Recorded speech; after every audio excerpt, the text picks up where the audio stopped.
नमस्कार। आज बारिपदार गांधी पार्क रे प्रवासी भारतीय मानक उद्देश्य रे सुब्रत मुखी तत्वावधान रे सफाई कार्य अनुष्ठित होइथिला।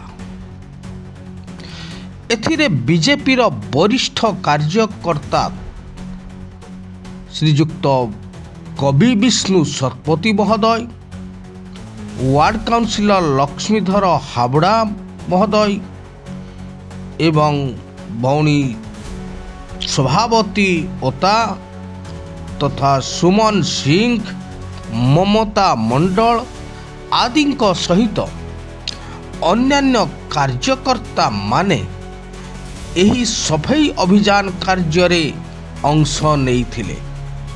एथिरे समस्ते गांधी पार्क को सफा करिबा सहित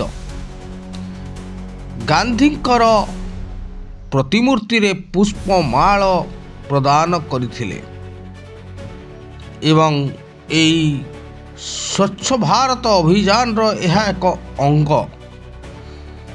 जाहु बारिपदारे गोटे भल कार्य हला।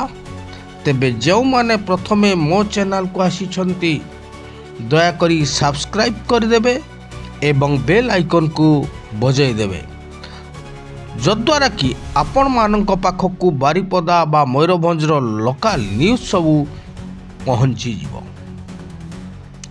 एथिरे आपण लोकल ओडिया न्यूज सबू देखिबा को पाइबे।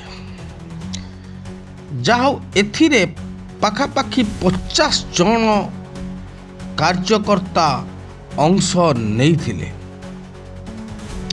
समस्त कार्यकर्ता सफाई करे एवं एकत्र मिसी प्रतिमूर्ति रे माल्यार्पण कले। तेबे आसंतु वीडियो को स्किप न करी संपूर्ण वीडियोटी देखिबा। एथिरे किभली सफाई हैला ताहा मध्य देखंतु। एई भली गोटे गोटे भल काम हबा निश्चय दरकार।